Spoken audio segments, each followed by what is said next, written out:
все очень просто. Нужно было срочно придумать позывной. Я просто Саня наоборот прочитал, мне понравилось. И вот так появился позывной Янос. До службы в Ботаре я был полицейским. В 24 году уволился на пенсию.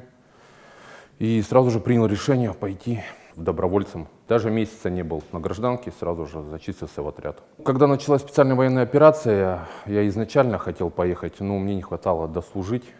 И дослужил, и сразу же пошел. До этого я проходил службу и на Северном Кавказе в составе сводного отряда полиции в 2013 и 2015 годах. Ну, опыт был? Ну, небольшой, да, был. Здесь совсем другой опыт, другие ранения. Я по первому образованию фельдшер, работал на скорой помощи в нашем городе, поэтому это мне как бы близко. И на Кавказе я также был медиком сводного отряда. В чем заключается задача фельдшера в зоне боевых действий? Есть ли какие-то отличия от гражданки? Ну, отличия-то, конечно, есть, потому что ты все время, когда оказываешь медицинскую помощь, рискуешь своей жизнью, и ранение немножко другого характера. Ну и также мы оказываем помощь, когда наши бойцы заболеют. Там это очень частое явление, это простудные заболевания. Сырость?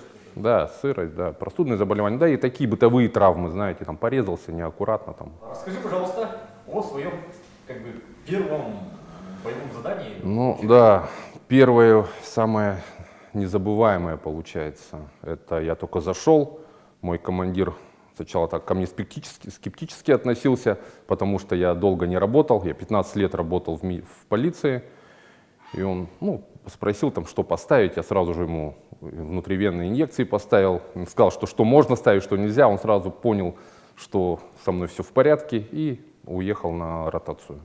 Я вот остался один, и буквально на следующий день, в день у нас, слышу свой позывной, что там 300, у нас 300, собрался, поехал. Смешно, не мог найти перчатки долго, так я их не нашел, оказывал помощь. Уже когда мы приехали, парни были разбросаны по дороге, они подорвались на мини. И в тот день у нас еще 5 было 300 и 1 200, к сожалению. Всем оказал первую медицинскую помощь и благополучно эвакуировали. Благо проезжал мимо медицинская служба эвакуационная тоже. И вот мы половина бойцов загрузили в УАЗик, и половина уехала более легкие, поехали на Соколе. Вообще, вот когда происходит боестолкновение, как фельдшеры, мы знаем, что полевые медики, они часто вытаскивают группу эвакуации прямо фактически с передовой. У фельдшеров какая-то... В нашем батальоне фельдшера, медики, они находятся именно на передке и именно участвуют в эвакуации непосредственно. Мы не находимся где-то в тылу, мы непосредственно находимся на переду. Под дронами арта работает по нам, так что... И наша задача, мы сидим, ждем команды. Конечно, вспоминаешь всех богов, чтобы, не дай бог, никто не пострадал. В основном она не ежедневно, мелкие там ранения, я их особо не считаю тяжелые. Если вот 26 я вывез наших парней, не считая военные, которые попадают, мы их не берем в счет. Выезжаем как? Это громко сказано, бежишь пешком, мы прямо там же находимся на передке. В пешем порядке выдвигаешься, где, если не можешь, например, на отдаленности находится. У нас есть Сокол, наш якутский, да, прославленный. Вот на нем добираешься, потом пешком, и все, эвакуируют. Вообще Сокол сильно помогает? Очень сильно помогает. Сокол без водителя, он сам по себе это просто техника, а у нас водители очень парни отчаянные, и поэтому едут куда нужно ехать. Вот примерно на сколько ребят, на десяток один медик или на 5 бойцов один медик? Это очень сложный вопрос. Это все зависит от того, как приходят. Но если есть, то... То есть, да. Чем больше, тем лучше. В медицине нуждаемся. Проходят ли бойцы дополнительную тактическую медицину? Обязательно. В нашем Ботаре каждый боец, который уезжает именно в зону проведения специальной военной операции, 2 месяца, месяц-два кто, обучается как тактической медицине, так и ведение боевых действий. Очень серьезная физическая подготовка, я ее полностью прошел от начала до конца, и она мне очень помогла. Это я восстановил выносливость. Многие, когда приезжал, парни в основном успевают оказывать себе самопомощь. Это то есть зажгутоваться, все правильно, И после этого уже мы оказываем помощь, потому что это все равно время. Если бы они сами себе не оказывали помощь, к сожалению, потерь было бы больше. После вот этих вот приобретенных навыков, как тебе кажется, внедрение вот в школе, сейчас есть разговор, да, о введении тактической медицины в школах как предмета, да, вот как основу ЛБЖ, это надо? Это тоже очень такой сложный вопрос. Конечно, это как для общего развития нужно, потому что это может пригодиться как и на гражданке, то же самое на купалке ты можешь наступить на стекло и порезаться, и оказать себе первую доврачебную помощь. Это очень важно. Как говорится, лучше уметь и не надо, чем оно надо, и ты не умеешь. Расскажи вообще о службе, были ли какие-нибудь, может быть, истории, которые тебе больше всего запомнились? Ну, таких историй-то достаточно. Как-то был в зоне, уже собирался на ротацию. И вот слышу, там прерывистая связь, она все время постоянно глушит, что кто-то где-то 300, а я был единственный медик. Ну, начал собираться, типа, да подожди, неизвестно, неизвестно. Я говорю, все равно сейчас. Но оказалось, да, все, уже связь прошла, что они выходят. Они были уже за лентой далеко, ну, глубинную разведку проводили. Оказалось, вот Петр Витальевич Шамаев был 300, наш министр. Да, я его не знал, если честно. И, ну, там все же грязные всегда, вот приехали, помощь оказали, но бежали через весь населенный пункт пешком. Вот я и 2 сопровождающих. Пока дошли до него, как-то странно, ну, дроны играют, работают, ну, тишина. Вот мы только носилки расстелили, и вот по нам началась работа. Да, они сначала пристрелочные пошли, мы приняли решение, что я проверил ему жгут, перетянул его быстро. Вот только мы его загрузили на «Сокол», вот наш боец Буран, царство ему небесное, налетел через весь поселок, все, на свой страх и риск приехал. Мы его загрузили, и вот там, где мы были, только тронулись, упала мина сразу же. И вот, я не знаю, это с чем было связано, но отпустился туман. Прямо до конца дороги спустился он прям низко, и вот мы за счет этого выскочили с этого населенного пункта, благодаря туману. Фактически вы спасали нашего министра молодежи. Ну, как я не то чтобы спал, я его эвакуировал, да. Ну, к нему, да, торопились. Ну, мы не знали, я не знал, кто это. У нас просто, у меня все бойцы, да, бойцы все одинаковые, да. Шамай, я даже, нет, я, если честно, не расслышал позывного. Это я уже потом, когда писал рапорт, уже узнал.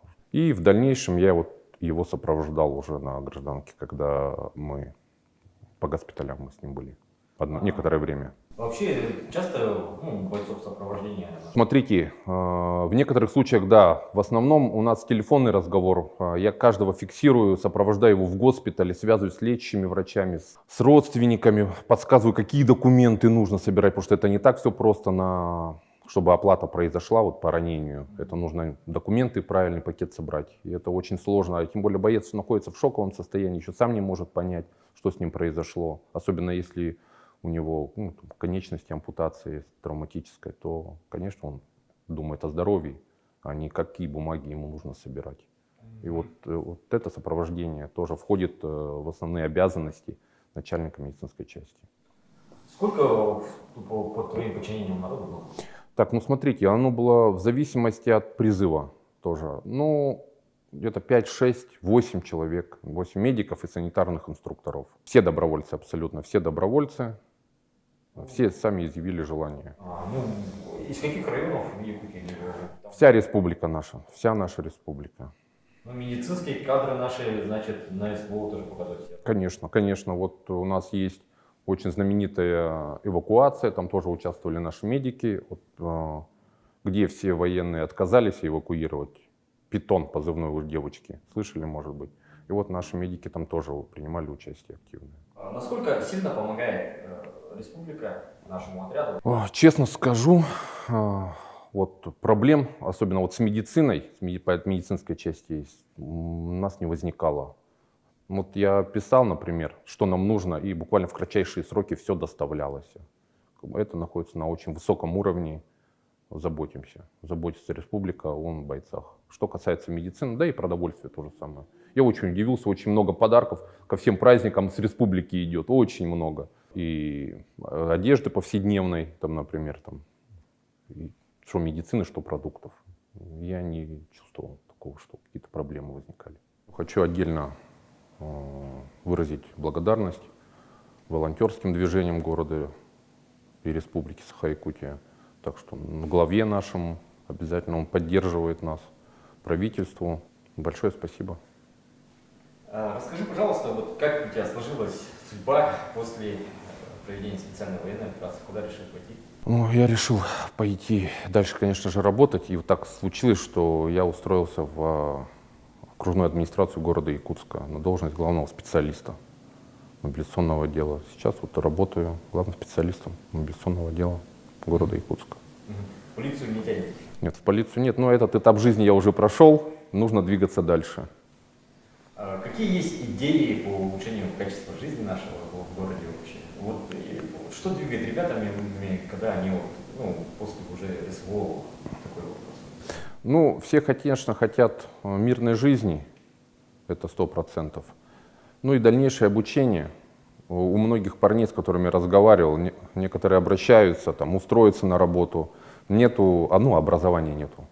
Вот, и они изъявляют желание дальнейшего обучаться.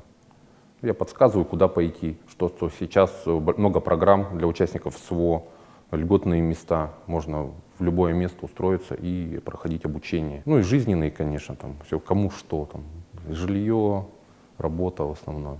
Что ты пожелаешь врачам, может быть фельдшерам, может просто сотрудникам скорой помощи, да, которые вот задумываются пойти добровольцами, может быть, вообще связать свою карьеру, помочь ребятам там на СВО?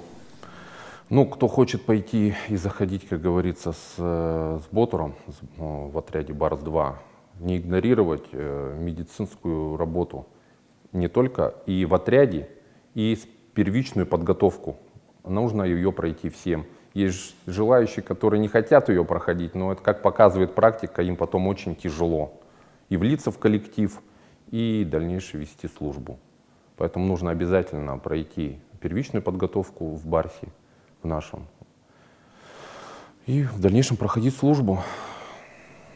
Есть какие-то пожелания тем, вообще, может, самой молодежи, которая сейчас выпустится из школы, да, кому интересна медицина, хочет связать, может, карьеру с военной службой, может, для них отдельно какие-то слова есть?